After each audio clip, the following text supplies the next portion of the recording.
Então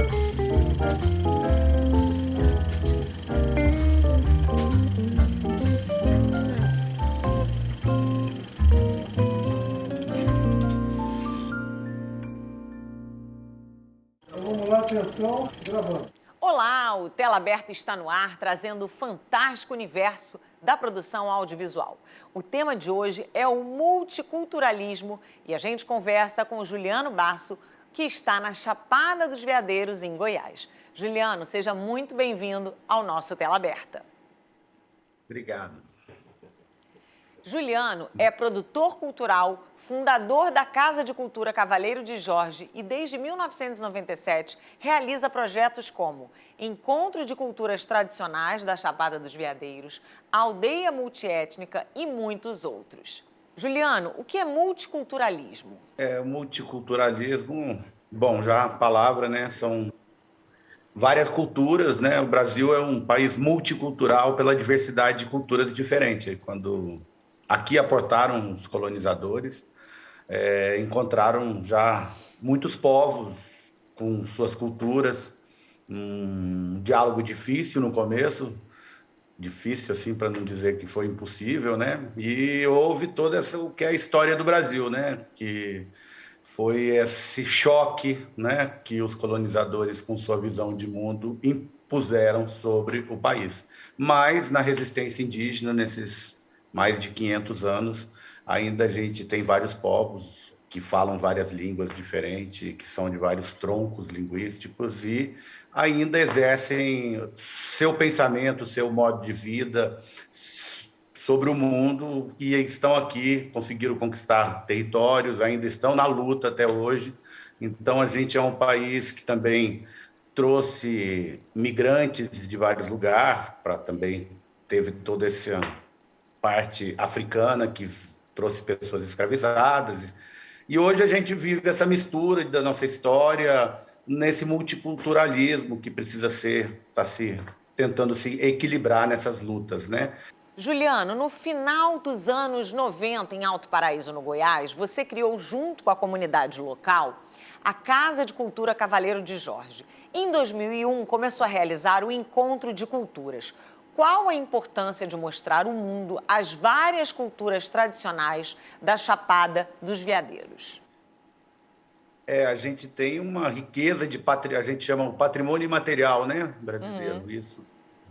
A partir ali do ano 2000, houve um decreto que modos de fazer, usos e costumes, festas e celebrações, lugares e paisagens sagradas do povo brasileiro, passível de registro no livro de saberes do Instituto do Patrimônio Histórico Nacional, do IPHAN, né? E, a partir daí, fazer com que esses patrimônios nas comunidades pudessem ter um local de encontro foi o que moveu essa ideia do encontro de culturas tradicionais. A gente estava na entrada do Parque Nacional da Chapada, a gente está na entrada do Parque Nacional da Chapada dos Veadeiros, que é patrimônio da humanidade, né, através da Unesco. E reunir esse patrimônio imaterial tão rico aqui na nossa região, que a gente está região onde o maior território quilombola está situado aqui, né, que é o território Calunga, comunidades com altos medievais, como a Caçada da Rainha, os altos de fé de folia, congadas também de Niquelândia, que remontam à primeira formação dos colonizadores nessa região, com toda essa problemática, como eu falei, né? Trazendo os povos escravizados para tirar ouro, indo para cima dos povos indígenas. Então, a ideia era remontar isso um pouco e trazer para o Brasil as suas raízes, né? Da sua forma como se manteve através das manifestações culturais que estão presentes aqui na nossa região. Então, a gente trouxe um encontro de culturas tradicionais da Chapada dos Veadeiros. Aí se formou a partir do ano 2001, no final dos 90, a gente começou a fazer algumas experiências e formatou em 2001, começando o primeiro encontro de culturas tradicionais, trazendo também e dando visibilidade a grupos de cultura tradicionais até então que só se apresentavam em suas comunidades. Então, a gente trouxe eles, começou a encontrar e discutir políticas públicas que pudessem vir a favorecer esses grupos de forma mais eficaz. Juliano, antes da gente seguir esse papo gostoso, vamos ver um pedacinho do trecho do filme? Cada terra tem um uso, cada roda tem um fuso que você produziu. Vamos só dar uma olhadinha?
Eu hoje, na minha vista, eu não vejo uma pessoa que imita esse povo que morava aqui.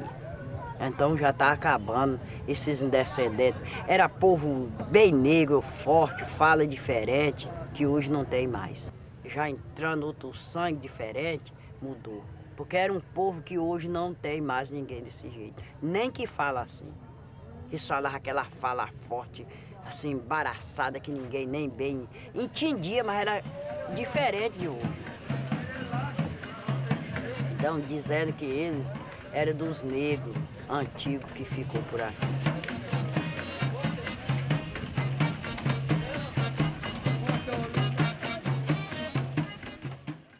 Que filme gostoso de ver, né, Juliano? Traduz em imagens o tamanho do Brasil e da nossa diversidade cultural. Certa vez você falou, bem como mostra o trechinho do filme que a gente acabou de ver, que nossos professores de tecnologia são os povos tradicionais. É com eles que a gente deve reaprender como fazer. A cidade ficou inchada, as pessoas estão muito frustradas.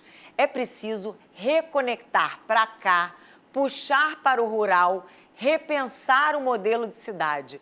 Depois desses anos todos, esse continua sendo o seu pensamento?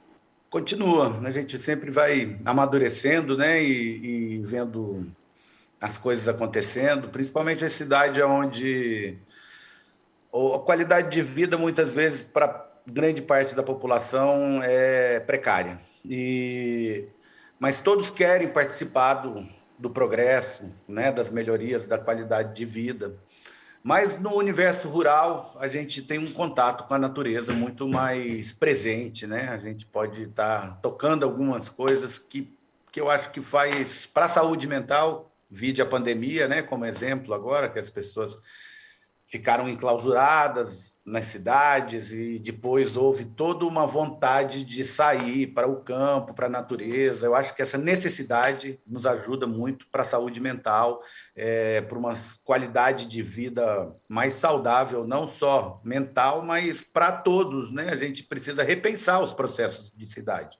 Hoje a cidade, como você falou, está inchada, a gente passa por um problema muito grande de aquecimento global, pelo que a gente fez e pelo que a gente transformou o mundo. Então, se você for pensar a visão de mundo que está nos povos indígenas, por exemplo, que levam em conta não só o humano transformando a natureza, mas essa transformação conjunta em natureza e humanos juntos, né? Assim, uso sustentável dos recursos naturais, a gente tem muito a aprender com esses povos. Então a gente vai falar um pouquinho agora sobre o encontro de culturas tradicionais. Quando e onde ele acontece, Juliano? Ele acontece sempre no mês de julho, na segunda quinzena do mês de julho.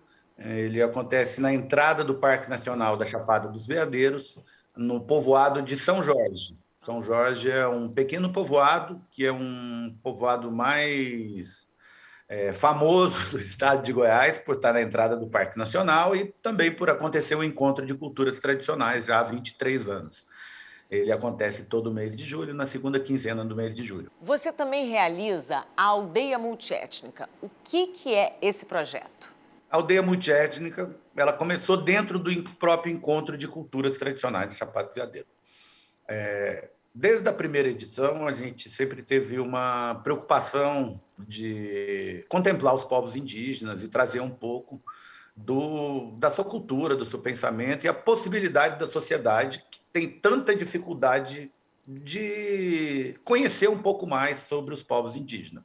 E a gente, a partir de 2007, pensou, junto com Fernando Schiavini, um indigenista, em trazer um espaço próprio para os povos indígenas. Eles já participavam junto com os outros grupos, mas não tinham um espaço junto à natureza, próximo ao rio, ou seja, algo que nos remete ao que é uma aldeia. Então, a gente criou esse projeto Aldeia Multiétnica, trazendo várias etnias para poder se encontrar.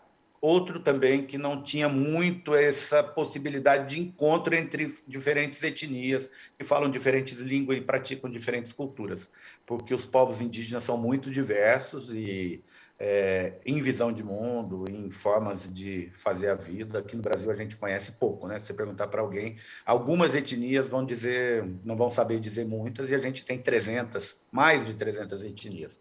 E com isso a gente foi crescendo esse projeto que acabou ficando paralelo ao encontro e tomando identidade própria. A Aldeia Multiétnica acontece na primeira semana, e a gente conseguiu criar uma estrutura que contempla também a arquitetura. Então, hoje a Aldeia Multiétnica tem uma arquitetura em formato G, que é circular, né? E tem uma casa feita pelos povos do Alto Xingu, que é uma oca xinguana. A gente tem uma casa dos Guarani Mbiá, que também foi feita por eles. Cada povo foi fazendo. Então, o Craô fez uma casa, Membengocré, os Caiapó fizeram outra, Chavante, Cariri-Chocó, Funiô. E a gente também tem a casa da comunidade quilombola Calunga. E isso tudo num círculo, e no centro uma Chabono, que é uma casa Yanomami, de arquitetura Yanomami, onde todo mundo se encontra. Então, ficou uma aldeia multiétnica com várias casas e representações. No mês de julho, todos os povos ocupam ela, e durante o ano a gente tem instalações sonoras, exposições dentro das próprias casas, que possibilita também visitantes virem conhecer um pouco, e convivências durante o ano todo. Agora mesmo a gente está realizando o encontro dos coletores de semente nativa do Brasil todo. Então, sempre estão tendo projetos. A aldeia ela foi tomando um corpo próprio, né? Então, se separou do encontro nesse sentido, mas é parte do encontro de culturas tradicionais da Chapada dos Veadeiros. Agora, Juliano, qual o maior desafio de mostrar as múltiplas culturas no audiovisual sem que pareça uma espécie de relíquia cultural?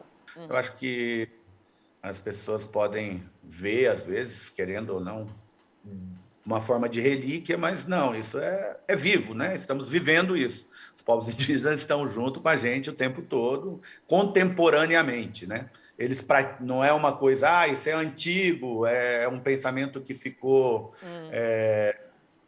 Não, eles são contemporâneos nossos e estão contribuindo no momento para um pensamento filosófico da vida. Então, a gente tem que escutar a filosofia dos povos indígenas, né? Filosofia de vida, sua lógica diferente, os direitos pensados através de uma visão que abarca mais o coletivo do que o individualismo. Porque muitas vezes a gente importou essa ideia ocidental de uma coisa mais individual, e os povos indígenas têm um pensamento coletivo, inclusive abarcando o pensamento dos direitos da natureza, não só os direitos humanos em conjunto. Na educação, Juliano, como as escolas podem favorecer um olhar verdadeiramente multicultural? Bom, começa pelo a diferenciação, por exemplo, do ensino em aldeias, né? Em aldeias para os povos indígenas, que hoje é um território bastante grande no Brasil, assim, que era todo o território, mas hoje se resume a 13%, né? Grande no sentido de estar com as terras preservadas, seus modos de vida e culturas sempre estão presentes nessa preservação, mas a escola, muitas vezes, traz uma outra visão, um pouco mais voltada ao mundo ocidental, a um currículo nacional. A gente precisa saber que há uma diferenciação de calendário, de aprendizagem. Eu acho que avançou alguns passos, mas a gente precisa ter essa transformação. E também na escola, a gente precisa trazer o ensino real sobre o que aconteceu no Brasil. Hoje a gente ainda tem um ensino um pouco falseado, né, nesse universo, tem essa coisa que ficou o Dia do Índio, onde colocavam... Então, a gente precisa trazer os povos indígenas, que são muitos e podem falar por si só, dentro das escolas. Eu acho que a gente tem que trazer professores indígenas para as universidades, para as escolas de segundo grau. Então, é pensar como a gente leva esses detentores dos saberes indígenas para ensinar. Muitas vezes a gente fez esse filtro e alguém falando por eles. Hoje não, hoje a gente tem uma formação muito grande dos povos indígenas em todos os níveis e a gente pode aproveitá-los melhor dentro do sistema de ensino. Eu acho que isso pode ter cotas, pode ter várias políticas afirmativas que possam fortalecer isso, não só dos povos indígenas, como os povos afrodescendentes. Tá muito bom o nosso papo, mas a gente vai ter que fazer um rápido intervalo, Juliano, mas já já a gente volta com mais Tela Aberta. Espero você não saia daí.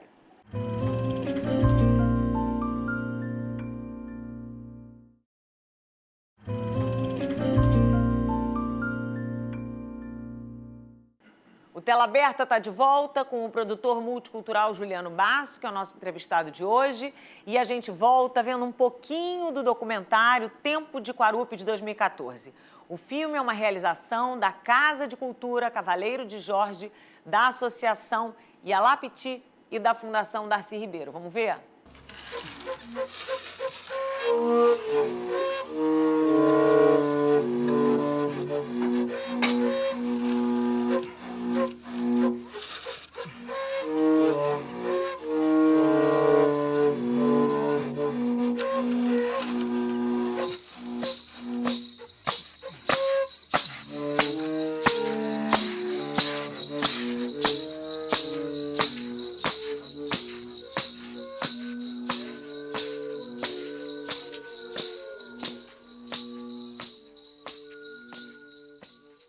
Porque essa flauta só acompanha Guarupi.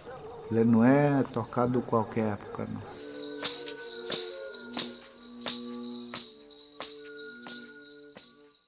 Juliano, você pode explicar para a gente mais um pouco sobre o ritual do Guarupi? O que ele significa para os povos do Xingu? Então, no território indígena do Xingu, está repartido em alto, médio, baixo e o leste, né? São vários povos que estão... E há uma cultura muito específica no alto, onde 9 etnias compartilham esse ritual. Esse ritual são etnias de troncos linguísticos diferentes, mas que se reúnem sempre na seca, né? Nos meses final de julho, agosto, parte de setembro, se encontram nesse ritual do Guarupi. E, como o documentário mostra, ele não é só esse dia, né, do Guarupi, mas são é um ritual fúnebre, desde a morte daquela liderança que vai ser homenageada, a partir do seu enterro e a preparação para o Guarupi demora um ano, mas até o ápice, que é quando se realiza mesmo esse final do ritual Guarupi, onde recebem todas as etnias no dia que vêm visitar, então elas estão acampadas em volta, e no dia de sábado, geralmente, assim, onde depois de recolher um tronco, que se chama Guarupi, essa árvore, né, da floresta, é um tronco, ele é todo enfeitado, E ele é preparado para receber o espírito, a alma, a identidade daquela pessoa falecida. Então as pessoas vão fazer sua última despedida, vão estar lá em choro durante a noite inteira, mais ou menos até quase 4 horas, 5 horas da manhã, onde finaliza essa despedida. Então é como há uma suspensão dessa fronteira entre os vivos e os mortos, e ali aquele ritual é muito forte. Então, só quem já foi no Guarupi sabe Que o sente. significado da força porque você sente mesmo essa força. E no outro dia uma grande luta, né, uca-uca, entre as várias etnias, e enfim, o filme mostra bastante de etapas da realização. Juliano, qual a importância de se exibir filmes como o Tempo de Quarupi para alunos que nunca tiveram contato com os povos do Xingu, por exemplo? Eu acho que sempre é uma sensibilização, né, para entender um pouco sobre esse complexo ritual, né, e o que ele significa. Eu acho que o cinema traz essa magia de poder reconstruir mundos, né, e dá um gosto, uma curiosidade, uma vontade de, quem sabe, ir mais além, procurar entender. Isso pode vir a criar um respeito por essa nossa diversidade, porque estamos todos nesse território Brasil, né? E é isso. Aí a gente tem muitas formações e a gente sempre está buscando a formação de aliados aos povos indígenas em suas lutas, né, para que a gente possa aprender cada vez mais, ter essa possibilidade de que eles nos ensinem, nós como brasileiro e eles como habitantes mais antigos desse território e que formaram tecnologias sociais de modos de vida de uso sustentável dos recursos naturais possam nos ensinar a gente fazer isso no futuro. E as crianças, os adolescentes, enfim, as gerações que vêm aí são as importantes, né? Porque são elas que vão estar presentes, construindo também o futuro, guardando a natureza, apoiando os povos indígenas. Então, essa sensibilização por todas as formas é muito importante e o cinema é uma das grandes formas de se fazer isso, no meu ver. Com certeza. Fala um pouco para a gente sobre a produção desse documentário numa aldeia indígena. Quais foram as maiores dificuldades e as maiores conquistas? É um território grande, onde, como eu falei, são várias etnias, são muitos acordos para que a gente consiga ir. Darcy Ribeiro, que foi homenageado nesse documentário, não aparece tanto essa homenagem, porque a gente levou para um dossiê mais de um inventário, de mostrar a festa, e não aos homenageados que estavam sendo a figura deles, mas um desses troncos do Guarupi era do Darcy Ribeiro, e Darcy não teve filho, né, como todos mundo, mas tinha muitos sobrinhos e todos participaram, né, junto com Paulo Ribeiro, saudoso Paulo Ribeiro, presidente da Fundação Darcy Ribeiro, também participando. E seus irmãos são 9, a gente levou todos, a gente conseguiu, na época, com o ministro da Defesa, Celso Amorim, um avião da FAB, que levou várias autoridades de Brasília também, que queriam. A ministra da Cultura, Ana de Holanda, na época, também estava presente. Então, assim, foi um Guarupi bastante forte, com autoridades, com vários acontecimentos nesse mundo mágico do Xingu, né, de certa forma, para a gente. Houve uma presença da mídia muito grande, todos os grandes veículos também de comunicação do Brasil estavam presentes. Então, teve uma logística bastante difícil de ser feita, porque ou avião ou barco, são 10 horas de barco, precisa de carros especiais para chegar à beira do rio, não é um lugar de fácil acesso.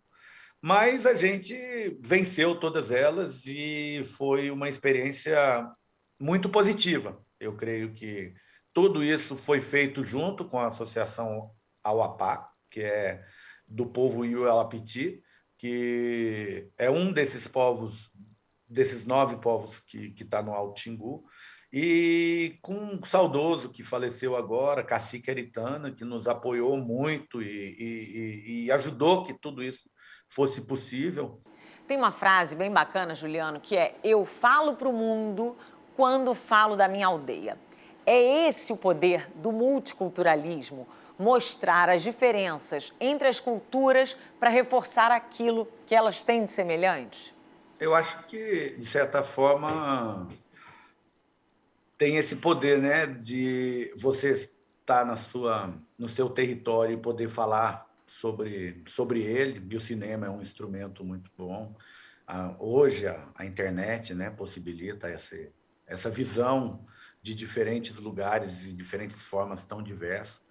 Eu acho que é muito importante a afirmação de pensamento e da forma daquele povo que desenvolveu por tanto tempo e honra aí seus ancestrais. Mas a cultura é algo dinâmico que está sempre em transformação, e eu acho que essa transformação, quando consegue manter suas raízes e trazer todo o conhecimento e não perder esse conhecimento acumulado por muitos e muitos anos de tecnologias sociais, de filosofias de vida, de filosofia de pensar o mundo, eu acho que contribui sempre, né? Está trazendo essa diversidade. O Brasil é um país muito diverso, com multiculturas transversais o tempo todo, mas que algumas precisam ser, que historicamente foram diminuídas, que foram não tendo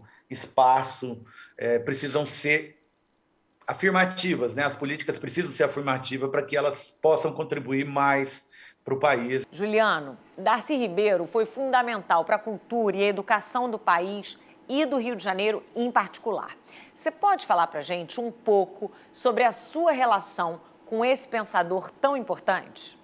Bom, Darcy é um grande inspirador, lutou até o final de sua vida, a gente vê tudo que ele fez, tudo que ele deixou, e isso inspira, eu acho, não só a nossa geração, mas as próximas. Darcy é um imortal, uma pessoa que é um grande pensador brasileiro, um dos maiores pensadores brasileiros, e sempre contemporâneo. No Darcy, para mim, tá vivo e nos inspirando sempre. E a gente tem nele, muitas vezes, um norte do que pensar com essa energia no Brasil e esse acreditar no Brasil, né? E acreditar no povo brasileiro como grande transformador de futuro. Juliano, foi um prazer ter você aqui com a gente no nosso estúdio. Infelizmente, o nosso tempo está acabando, mas eu te agradeço por essa excelente entrevista aqui no Tela Aberta. Eu que te agradeço, Letícia. Muito obrigado, e a todos que estão acompanhando. Foi um prazer estar com vocês e poder falar um pouco aqui desde aqui do centro do Brasil, da Chapada dos Veadeiros. Agradeço muito. A gente fica por aqui, mas na semana que vem tem mais Tela Aberta para você. Até lá. Tchau, tchau.